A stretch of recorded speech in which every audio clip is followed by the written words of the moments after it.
Oke, assalamualaikum warahmatullahi wabarakatuh.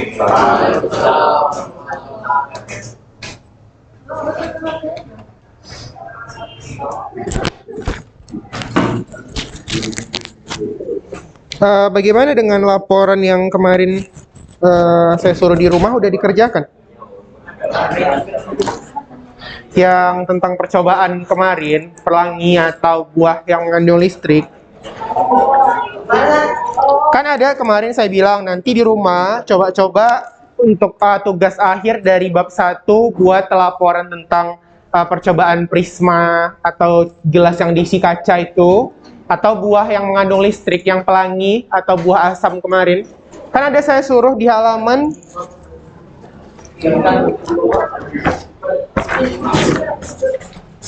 yang ini kemarin di halaman 28 dan 29.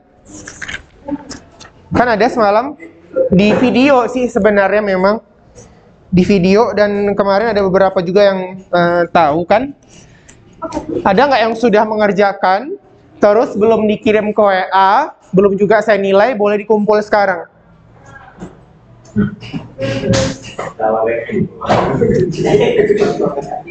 Ada? Pokoknya nanti setiap portofolio ini kalian, portofolio penilaian kalian, itu tetap saya rekapitulasi di akhir semester. Jadi buku latihannya jangan hilang. Setiap ada tugas dikerjakan dan itu pasti nilai kok. Kalaupun ada terlewat nanti sekaligus di akhir semester. Gitu ya. Jadi jangan nanti ganti-ganti buku.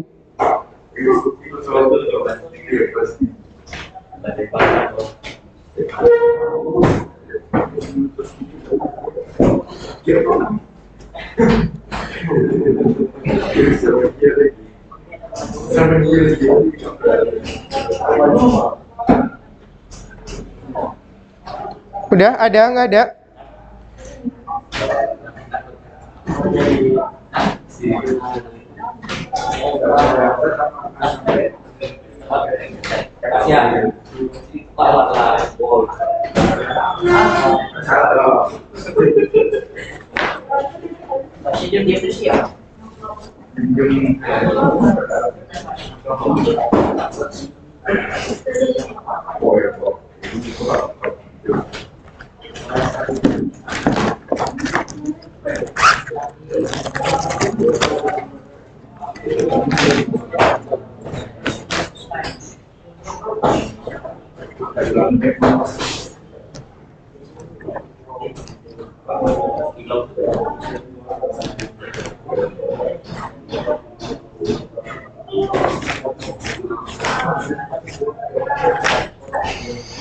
Oke, kalau tidak ada yang ngumpul, kita lanjut aja ke halaman 34, tapi itu tetap nanti ada penilaiannya, jadi silahkan masih bisa kumpulkan via WA atau dikerjakan di buku latihan.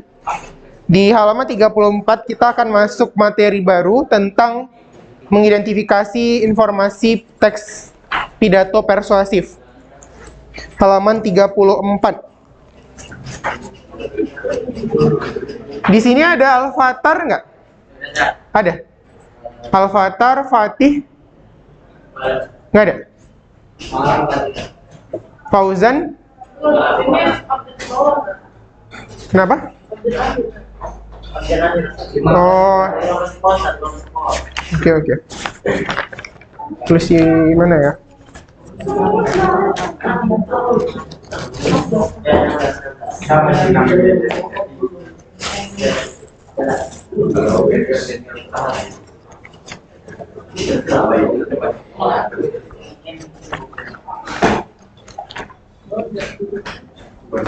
Ini 9C gelombang 2 ya?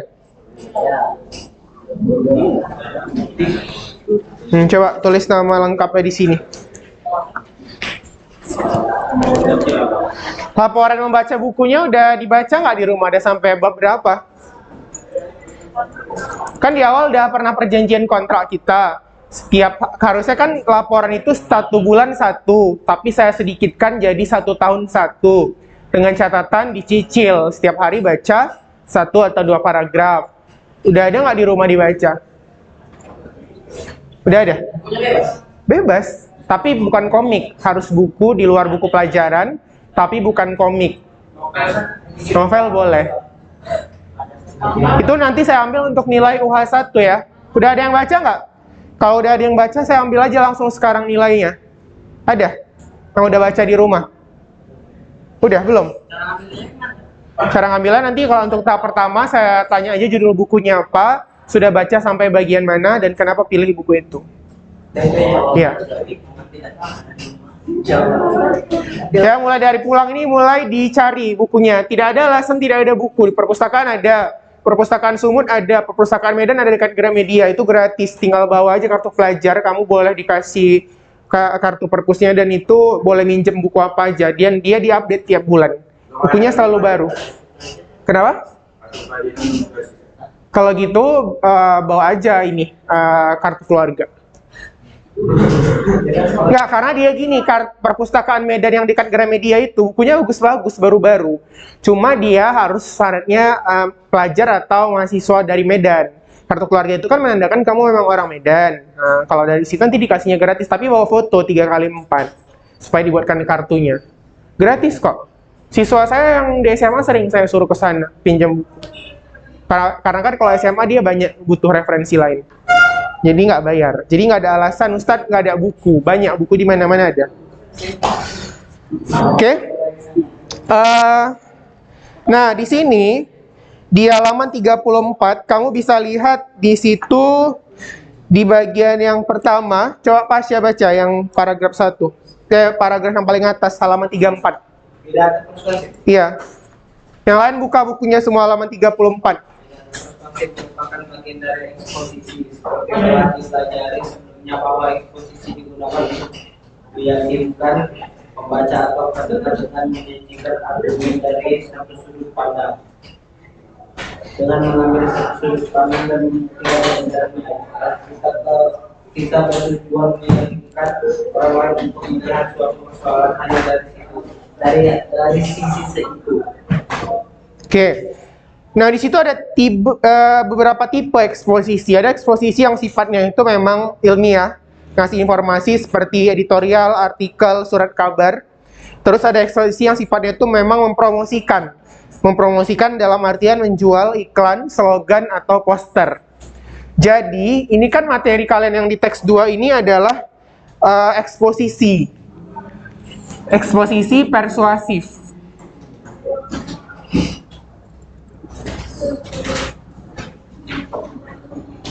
Ini teks 2 kita ya. Kemarin teks pertama kan laporan hasil percobaan. Teks 2 kita eksposisi persuasif. Eksposisi persuasif adalah jenis teks yang sebenarnya tujuannya mengekspos. Ekspos itu memaparkan. Memaparkan apa? Memaparkan data. Jadi basic utamanya ini sebenarnya adalah memaparkan data.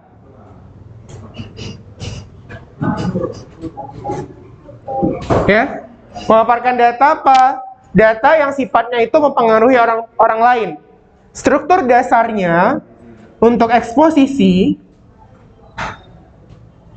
itu ada tesis, argumen, ada rekomendasi.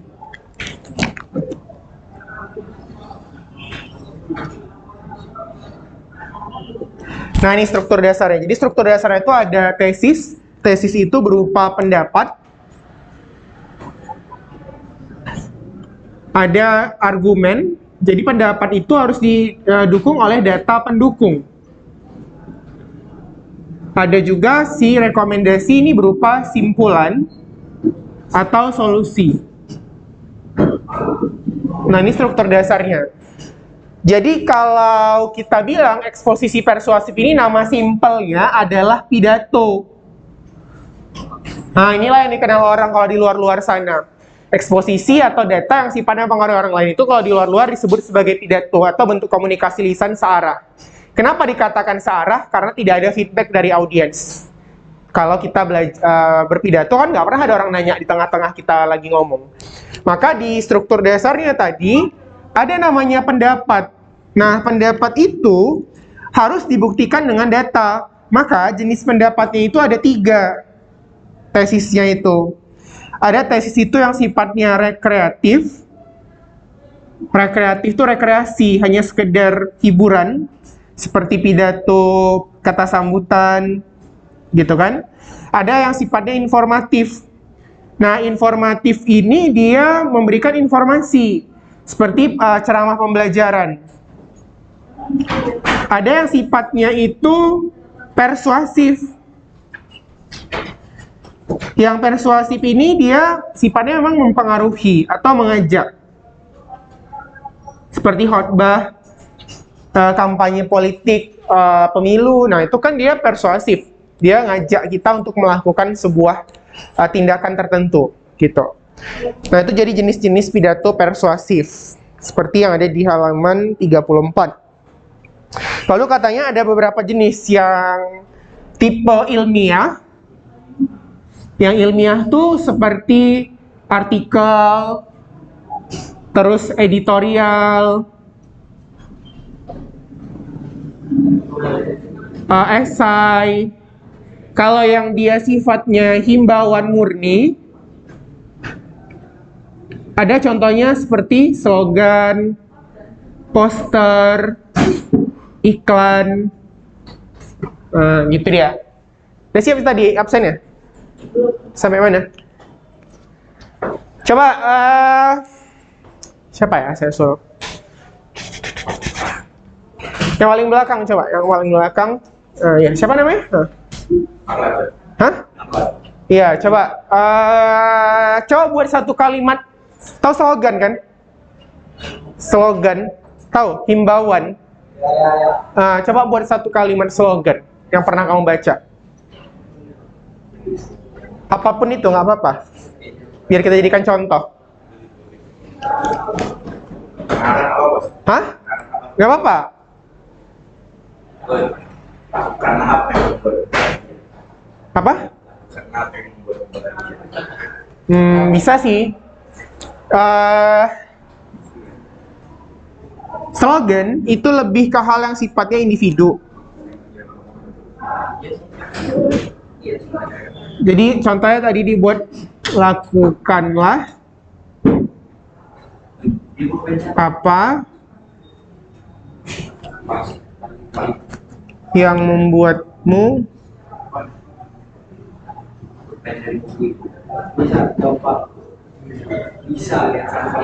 bahagia. Kalau poster dia sifatnya lebih global. Jadi misalnya gini, kalau dia slogan, dia dampaknya itu cuman ke ini sih, ke individu tertentu. Contoh, rajin pangkal pandai, malas pangkal bodoh. Ya udah, kamu rajin, kamu pintar. Malas juga sebenarnya nggak ada dampaknya sama orang lain. Terus kalau poster itu dia selain disertai dengan gambar, dia ada gambarnya. Dia juga berkepentingan sifatnya tuh besar impact-nya. Ada misalnya gambar pohon lagi ditebang, terus orang buat poster di bawahnya. Selamatkanlah hutan Indonesia. Kalau misalnya hutannya rusak, terjadi banjir, longsor, yang kena banjir kan bukan yang nebang pohon aja kan. Nah, maka itu dikatakan sebagai poster. Jadi dari kalimat juga bisa dibedakan. Poster lebih ke hal yang sifatnya individu, kalau slogan lebih ke, poster lebih ke hal yang sifatnya global, sementara kalau slogan lebih ke hal yang sifatnya individu. Gitu. Kalau iklan gimana? Iklan itu sifatnya dua hal. Bisa dia mempromosikan, atau dia bisa bersifat layanan masyarakat.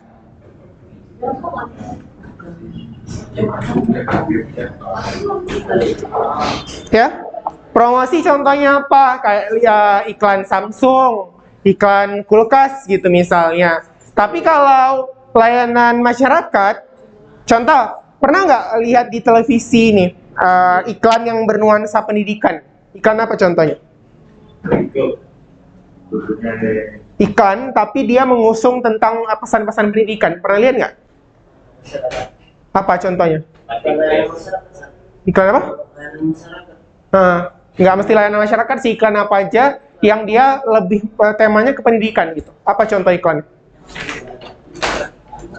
Pernah lihat nggak? Banyak loh, sering loh. Nggak pernah lihat TV? Itu bisa. Handphone kan sering ada juga iklan kalau kalian nonton YouTube. Nggak, maksudnya susah. Oh iya, jadi nonton apa? Telegram. Apa tuh? Telegram kan baca kan. Apa tuh? Pernah nggak lihat ada di televisi wajib belajar 9 tahun iklannya? Atau iklan yang Morinaga Cilkit Platinum? Oh ya, tahu. Nah, itu adalah salah satu iklan yang disponsori tim pendidikan. Atau iklan ini, bukan, saya bukan promosi produk ya, iklan Indomie itu salah satu iklan yang pernah disponsori oleh Kementerian Kebudayaan yang dia dari beragam suku dan ras budaya itu satu makanannya. Nah, itu nama iklan yang mengusung pendidikan. Tapi kalau layanan masyarakat itu kan masih bersifat promosi. Kalau yang layanan masyarakat contohnya seperti iklan Posyandu, iklan vaksin, imunisasi, KB. Dia kan nggak jual produk tertentu, dia cuma ngasih tahu, ayo kalau misalnya sebelum usia 2 tahun silakan ke Posyandu. Apakah jual produk tertentu? Enggak, itu namanya iklan layanan masyarakat. Atau iklan tentang hemat listrik, itu namanya iklan layanan masyarakat. Dia nggak jual sesuatu, dia cuma mau ngasih informasi. Nah itu, jadi itu termasuk juga ke dalam eksposisi persuasif. Cuman dia jenis iklan yang tidak menjual produk, tapi memberikan informasi. Jadi iklan itu ada dua, ada iklan produk, ada iklan yang pelayanan masyarakat. Oke? Ada pertanyaan nggak? Udah semua nih absennya? Nama lengkap kan? Pulpen saya tadi mana? Udah. Si Raka, panggilannya Raka. Yusuf aja namanya. Udah gitu aja. Simple orang tuanya. Biar nggak susah nanti ngisi nama di SBMPTN ya kan.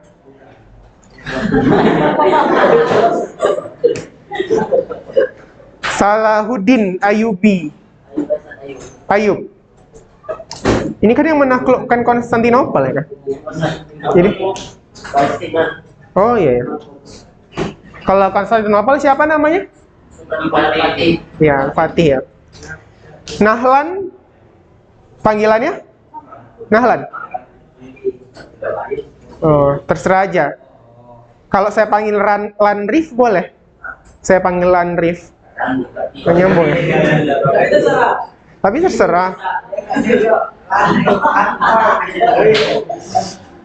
Tengku Fahri, Rivaldi, panggilannya apa? Bukan rival. Oh, nggak apa-apa juga. Daniel Akbar, Daniel. Syahfadullah, panggilannya? Hah? Fadlul. Oh. Pasha Almas, panggilannya? Pasha. Razan juga panggilannya. Ihsan. Ada nama kita mirip ya? Nama belakang saya juga Ihsan. Oke, coba kalian baca yang ini, siapa ya saya suruh ya? Tengku Fahri coba, yang halaman 35 tabel. 35 yang tabel warna apa, tak? Yang warna pink ada nggak? Nggak, bukan yang di bawahnya, persiapan menulis. Persiapan menulis. Pelajari topik. Kita harus mengetahui topik yang akan disampaikan dalam pidato. Hal ini sangat penting jika kamu tidak terlalu paham tentang topik ditugaskan. Lalu Lakukan. lakukan kajian dan belajarlah sebanyak mungkin hal-hal yang berkaitan dengan topik tersebut. Apabila topik bersifat Kontroversial. alangkah baiknya kamu mengetahui argumen dari semua sisi terhadap persoalan atau topik. Apapun argumen yang kamu buat akan lebih meyakinkan. Yang lain perhatikan ya. Meyakinkan jika kamu membahas dua pandangan yang berbeda. Udah. Lanjutlah satu tabel lagi. Luangkan waktu untuk membaca buku atau artikel yang berkaitan dengan topik. Kamu dapat pergi membaca ke perpustakaan sekolah atau perpustakaan daerah. bahkan bisa mencari informasi melalui internet. Pastikan informasi tersebut berasal dari sumber yang terpercaya seperti organisasi berita terpercaya, media atau artikel. Sumber orientasi opini seperti editorial, surat kabar, perbincangan di radio atau televisi dapat bernilai untuk menemukan bagaimana pikiran orang lain tentang topik yang sama.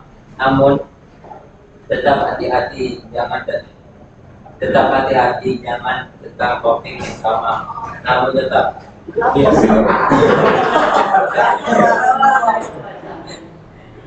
Tetap hati-hati, jangan mengandalkan satu sumber saja. Jadi jika mengandalkan banyak sumber, pastikan membaca ragam sudut pandang, bukan hanya satu sisi. Siapa namanya? Tungku Faris. Fahri ya. Ini huruf apa Fahri? B ya. Ini? D. Kalau yang ini? Y. Ini? Gua. Sorry, salah saya. Ini? Nah, itu saja. Nah, nggak apa-apa, saya ngecek aja. Enggak, dulu saya pernah punya siswa, dia agak sulit baca. Rupanya dia ada kelainan membaca, namanya disleksia.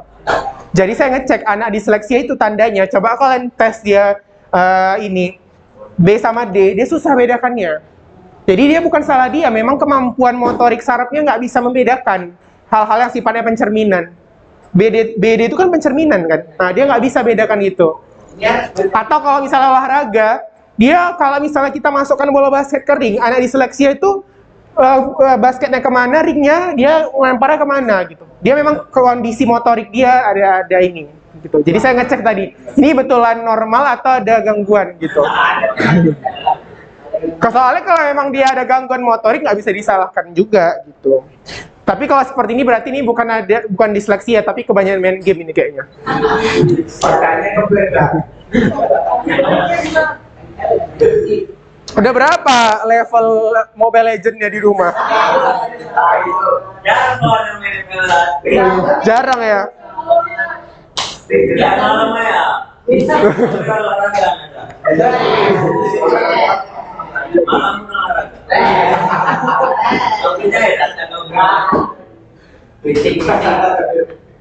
Ya mainnya sekali-sekali, tapi sekali main 8 jam gitu kan.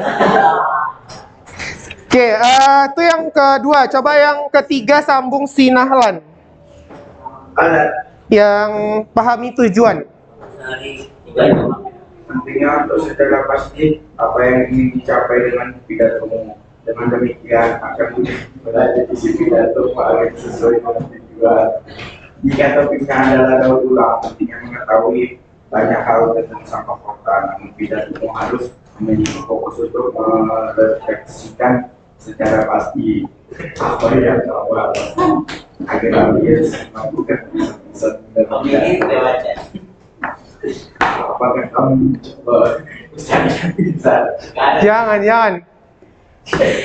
jangan pacaran, nggak boleh.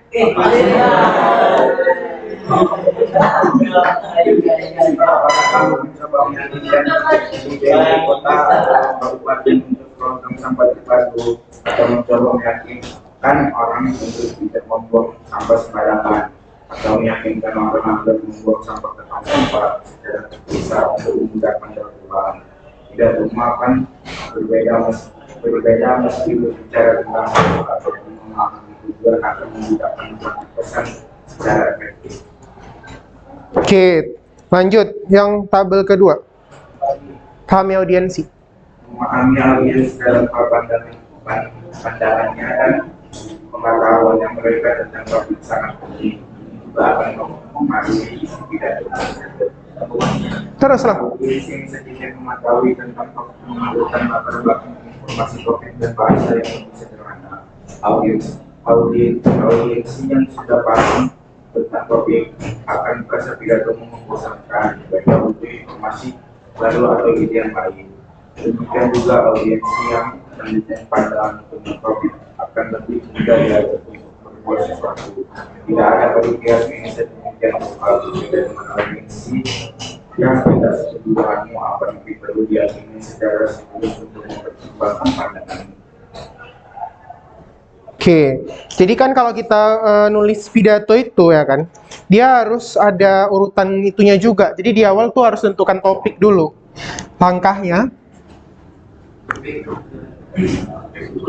Topik dulu kan, kalau kita ada tentukan topiknya, topik ini juga kan luas. Jadi katanya silahkan cari bahan dulu. Nah, setelah kamu udah temukan bahan, jangan merasa sombong, semua bisa dibahas. Jadi, dipilih bahannya tadi katanya. Pilihnya ini pun berdasarkan berbagai sudut pandang. Karena kan cara memandang sesuatu itu sangat berkaitan sama cara kita memahaminya. Gitu. Terus, masukkan lagi kerangka. Kalau sudah kita pilih, buat kerangkanya. Dan terakhir adalah latihan. Oke, jadi audiens juga penting. Ketika kita memilih sebuah materi, materi boleh sama, tapi batasan topik dan cara kita menyampaikan itu sangat berpengaruh sama kepentingan si audiens. Beda loh kepentingan SD, anak SMP, SMA, guru, dokter, pengacara, hukum, ahli politik itu beda sudut pandang dan kepentingannya. Kalau anak kalian mungkin dengar pidato tentang pendidikan ngantuk luar biasa, nahan supaya mata tetap terbuka gitu kan. Tapi kalau tentang misalnya pidato tentang game gitu atau pidato tentang olahraga, mungkin agak-agak semangat lah gitu. Gitu juga mungkin kalau yang di pidato tentang game yang dengar dosen nggak semangat, dia nggak merasa itu ada kepentingan sama diri dia. Jadi sebenarnya kepentingan audiens dan cara kita memandang sesuatu itu sangat berpengaruh sama bagaimana cara kita mempersuasi. Karena makin nggak berkaitan sama diri dia, itu biasanya semakin malas dia mendengarkannya. Karena dia merasa, ini nggak ada manfaatnya sih sama aku gitu. Apalagi yang anak-anak masih berpikiran pragmatis. Pragmatis tuh gini, kalau nggak ada upahnya dia nggak mau kerja gitu. Hati-hati loh, itu pragmatis itu adalah cara pemikiran Barat. Jadi sebenarnya gini, cara orang Barat itu merusak Islam itu bukan dengan pakai baju nggak senonoh atau misalnya dengan ke klub malam minum minuman keras, enggak. Caranya gampang, buat aja anak-anak generasi Islam itu berpikiran pragmatis dan sekuler. Pelan-pelan nanti rusak sendiri gitu. Karena kalau misalnya orang kerja itu tunggu upah, sikit-sikit tunggu upah, dia nggak akan pernah memaksimalkan potensi diri dia. Tunggu dilihat orang dulu, baru dia mau kerja. Akhirnya dia nggak akan jadi generasi yang bagus gitu. Kayak kalau mau bagus tuh jangan belajar, tunggu dilihat guru, tunggu dikasih nilai. Kalau seperti itu nggak akan pernah jadi orang yang berprestasi. Nah, makanya di halaman 37, di situ katanya ada 3 jenis cara mempersuasi. Tergantung orang-orangnya lah. Bisa dari segi etika, emosi, logika. Kalau dia etika mungkin para petinggi publik, tokoh masyarakat, ya kan? Ibu-ibu PKK itu etika. Guru BP. Kalau emosi, itu lebih ke sastrawan, terus apa nih, yang orkestra, nah itu dia orang tuh lebih main emosi. Kalau logika tuh misalnya seperti profesor, dokter, terus penyuluh masyarakat, gitu kan, ilmuwan, itu logika. Jadi cara kita mengajak orang itu sudut pandangnya beda. Beda lini masyarakatnya, beda juga cara kita mempersuasinya. Katanya etika itu lebih ke moral, emosi itu lebih ke perasaan, sementara logika lebih ke rasionalitas atau akal sehat. Coba lihat tabel di bawahnya. Coba pikirkan jutaan hewan yang kehilangan rumahnya setiap hari akibat pohon yang ditebang. Jika daur ulang berkelanjutan, kita dapat menyelamatkan banyak hutan yang indah. Itu apa? Etika, emosi, logika. Coba kita lihat yang kedua.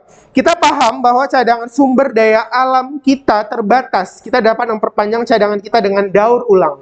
Kita paham bahwa, kalau paham berarti logika. Yang kedua tuh logika udah pasti. Yang ketiga, coba lihat. Daur ulang adalah hal yang benar kita lakukan. Memubazirkan sumber daya kita yang terbatas sama dengan mencuri hak anak cucu.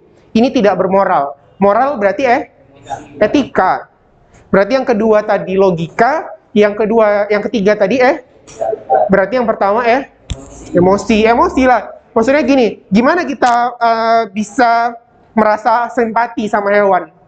Hewan yang kehilangan rumahnya, misalnya tiba-tiba datang ke dapur kamu, ada monyet ngacak-ngacak dapur, berarti pohon tempat tinggal dia ditebang, kan gitu. Ada alasan-alasan tertentu. Seperti di daerah Aceh tuh, di Losmawe, ada hewan-hewan kayak harimau, monyet, gajah, itu datang ke dapur-dapur penduduk, ngacak-ngacak. Sebenarnya bukan salah mereka, tapi karena emang rumahnya hilang gitu, tiba-tiba jadi perumahan. Kan kayak kamu aja lah, pergi dari sekolah, tiba-tiba pulang rumah kamu jadi mall. Kan aneh gitu. Nah, gitu juga lah mereka. Jadi mereka bingung, makanya mereka cari rumahnya yang hilang itu gitu. Nah, makanya dalam proses mempersuasi, kita butuh bersimpati juga. Selain berempati. Beda ya, simpati itu sekedar merasa kasihan, kalau empati itu dia merasakan posisi orang yang merasakan itu juga. Tapi kayaknya kalau hewan nggak bisa. Kamu kan nggak bisa merasakan bagaimana rasanya jadi monyet. Nggak bisa ya? Atau merasakan jadi beruang gitu misalnya. Nggak bisa ya? Kasih simpati lah. Oke? Nah, dalam 3 cara mempersuasi itu, kamu perlu melihat tahap-tahapnya ini. Jangan lupa. Dan strukturnya ini. Jadi ini bisa kamu catat nanti. Ya,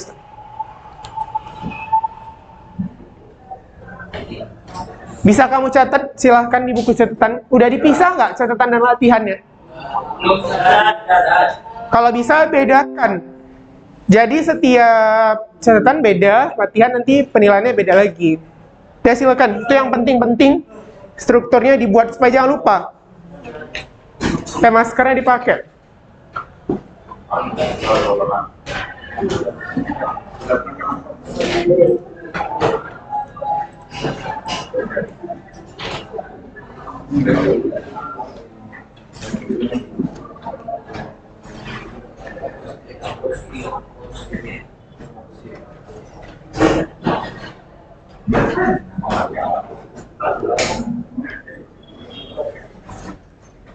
Ada pertanyaan nggak?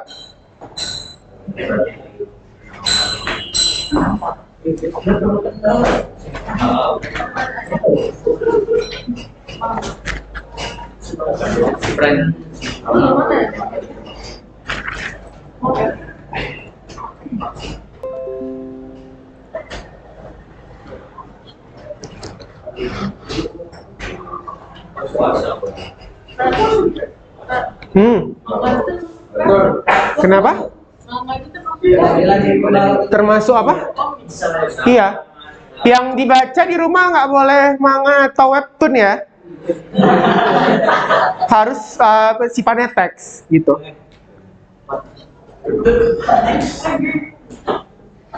Karena kalau komik dia nggak menambah kecepatan membaca. Karena ada gambarnya gitu. Jadi setiap kita baca terjeda gambar itu dia mempengaruhi kemampuan membaca kita.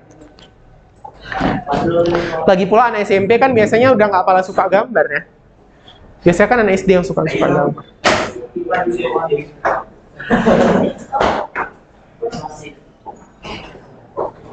Gampang tulis yang gede.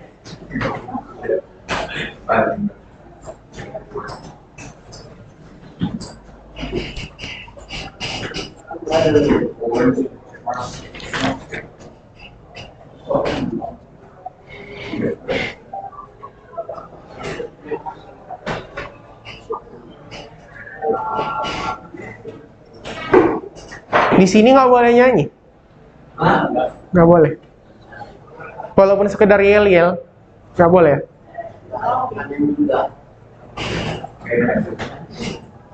Nggak, bukan. Kalau dulu di sekolah saya ada yel-yel, tapi yel-yelnya sebenarnya bukan nyanyi kayak mana. Dia ilmu pengetahuan. Misalnya gini, 0 bagi 0 tak tentu, energi MC pangkat 2, kromosom manusia 46 jumlahnya, asam basa garam hasilnya. Hah? Nyanyi boleh, kalau misalnya musik ya. Ya. Nyanyinya itu tapi sambil menghafal pelajaran.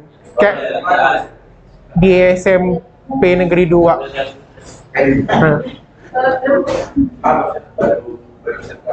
Kenapa?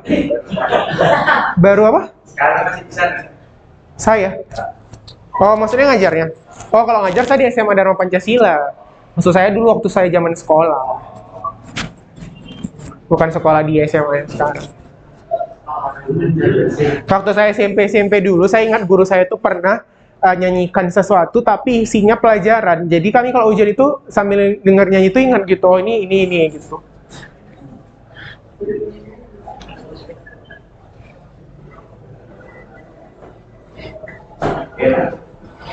Enggak, biasa aja. Tergantung orangnya itu.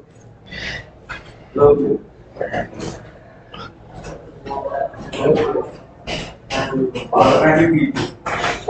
Sampai ada lumayan gitu. Ayo kalah.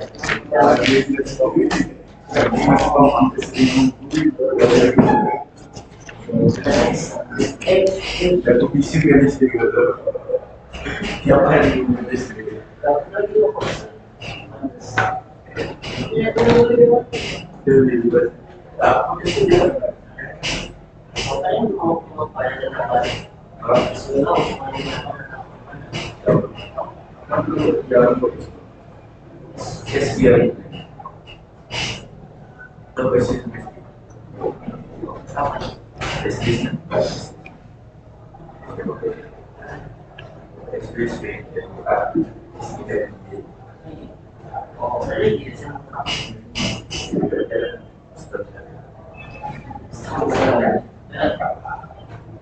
Terus kan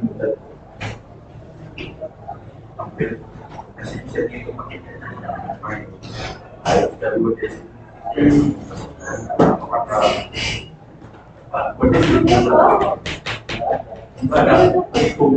oh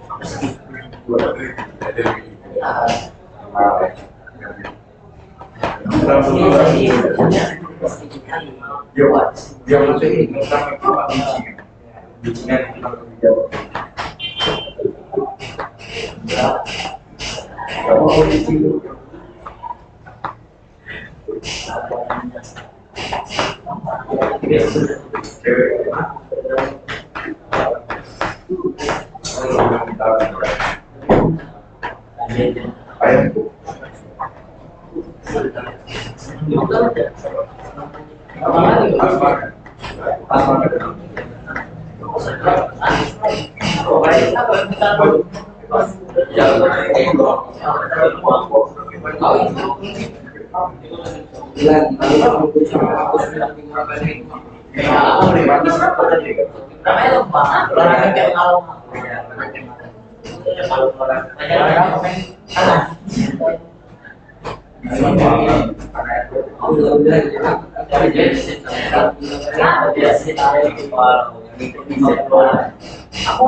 Satu lah, sama.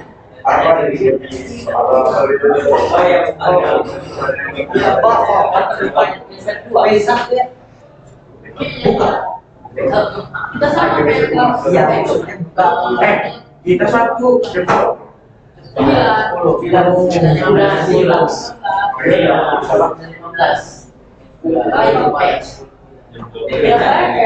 Nah, yang paling penting sama.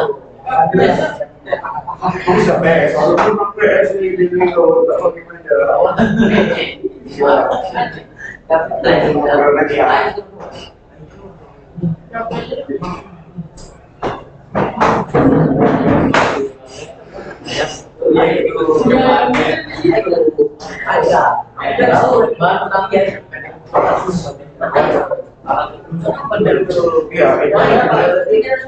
Mana yuk?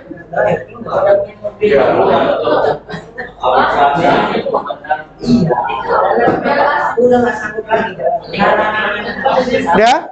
Coba si Oh, Bahrinya baca ya. Syafadullah baca yang halaman 40 yang di bawah model pidato persuasif Seven Suzuki yang bagian pendahuluan sampai latar belakang utama. Halaman 40. Halo, nama saya.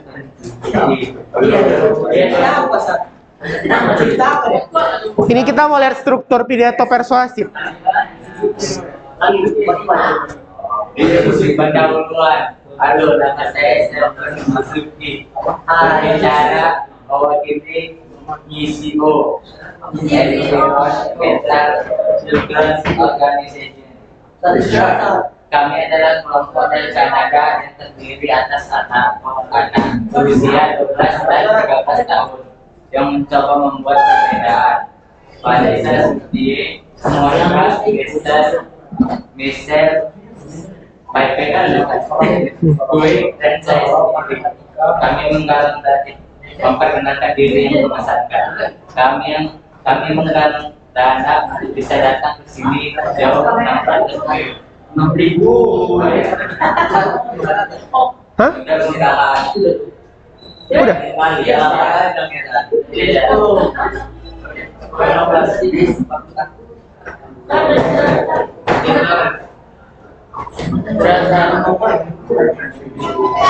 Ya, istirahat ya. Oke, itu saja. Assalamualaikum. Nanti kita lanjutkan.